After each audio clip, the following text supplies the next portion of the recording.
Bapak Ibu sekalian, silakan masuk. Silakan berbaris untuk masuk ke bis. Insya Allah akan diabsen oleh rekan-rekan kami.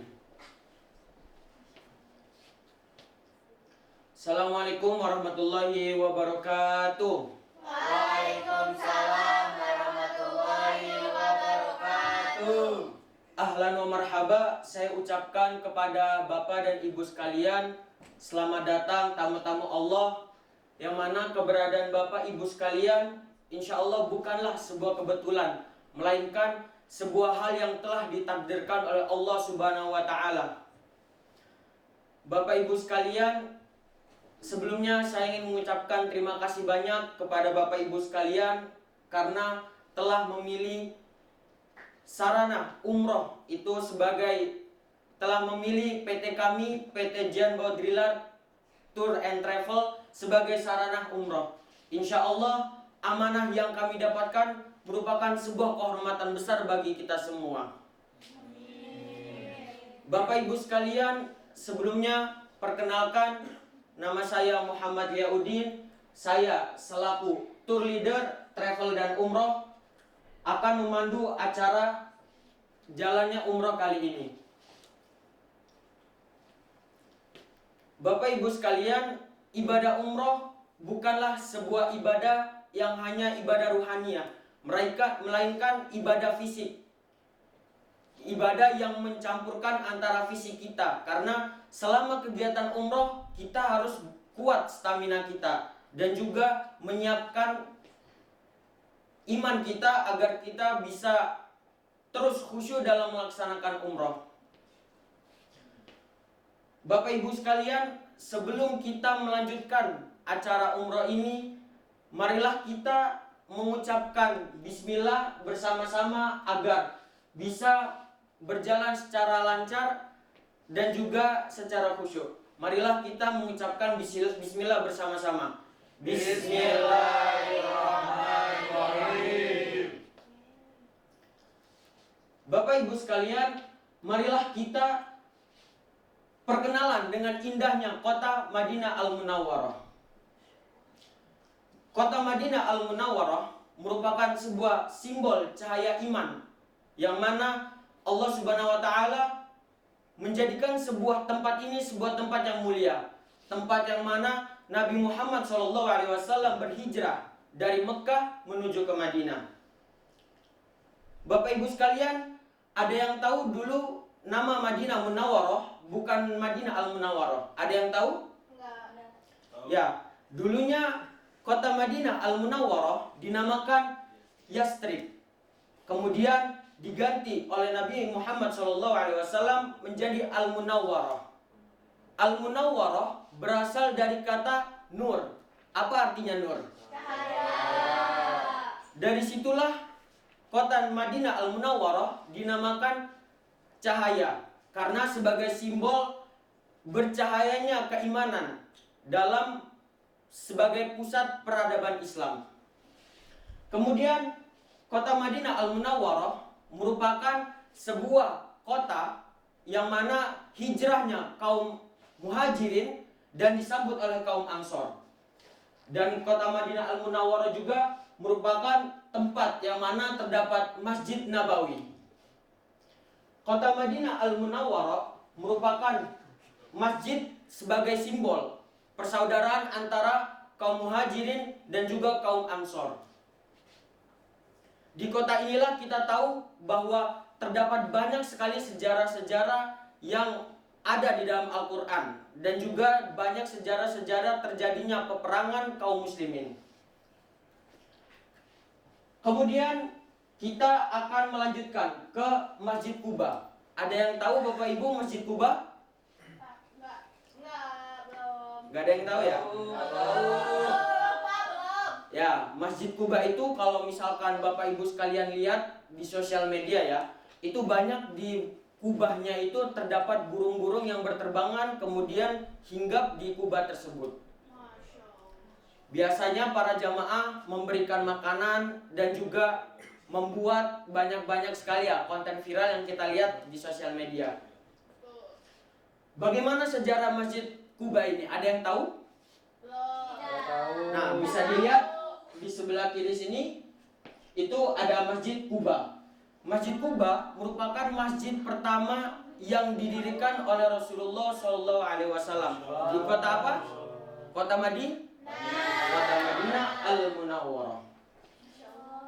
Kemudian Masjid Quba ini juga merupakan masjid yang didirikan langsung Rasulullah pertama ketika berhijrah. Jadi ketika Nabi Muhammad berhijrah, disitulah masjid pertama yang dibangun adalah Masjid Quba. Masjid Quba ini dibangun atas ketakwaan sebagaimana yang disebutkan dalam Al-Quran surah At-Taubah ayat 108. Kemudian setelah kita ke Masjid Quba, kita bisa melihat yang namanya Jabal Uhud. Bapak Ibu tahu Jabal Uhud? Jabal Uhud itu adalah jabal atau gunung yang mana terjadi perang yang namanya perang Uhud. Pernah dengar? Gimana kisah perang Uhud itu?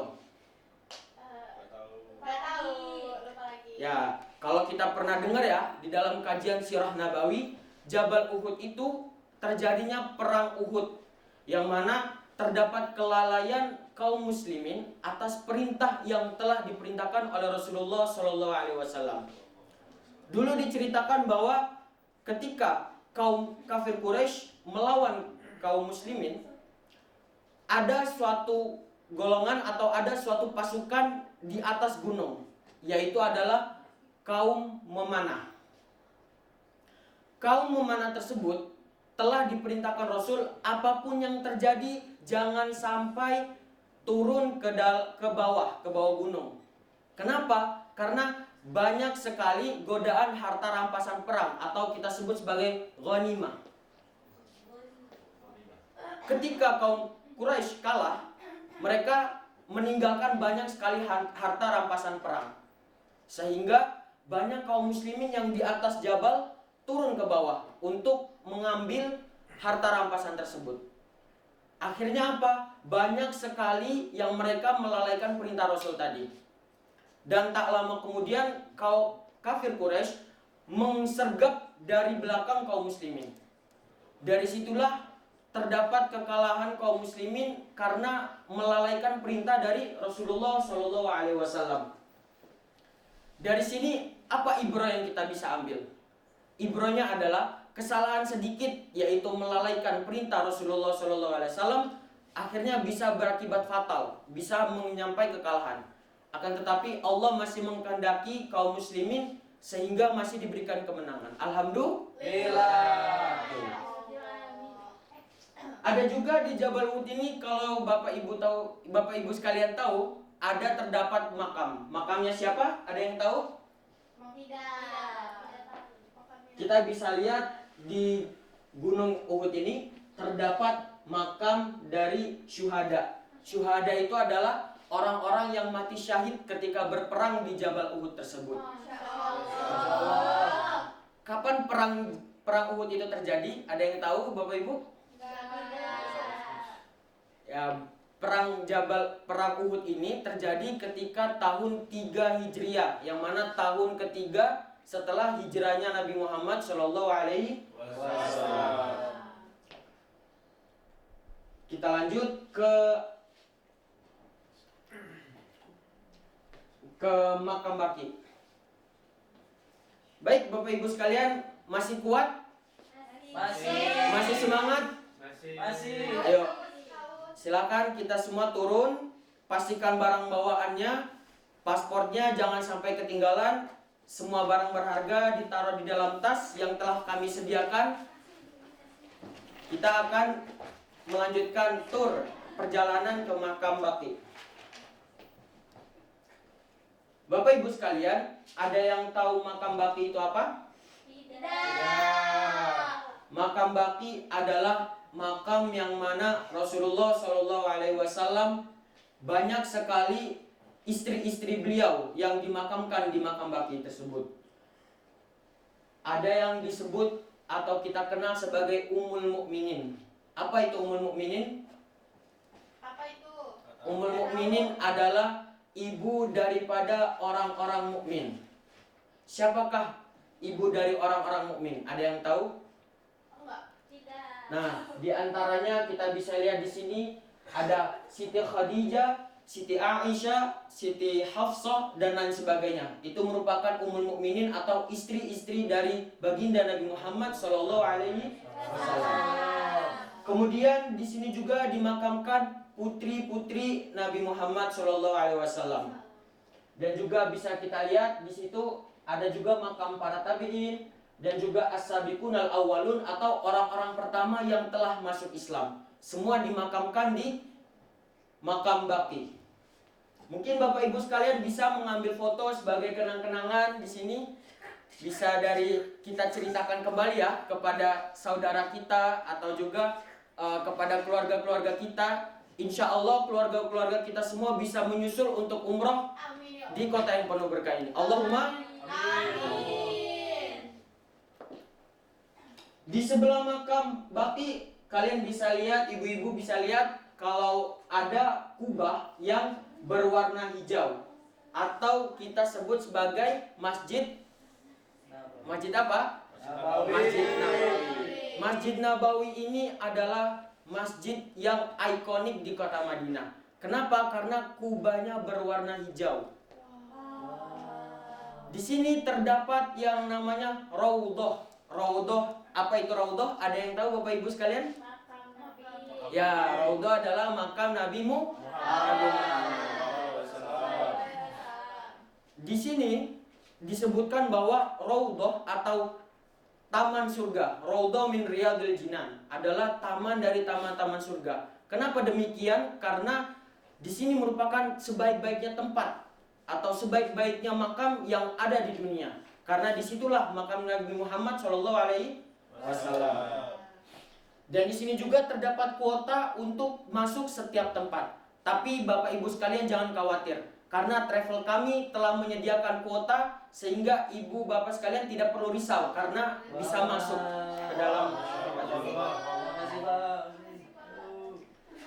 Baik, setelah kita berziarah di sini, kita akan sampai ke hotel.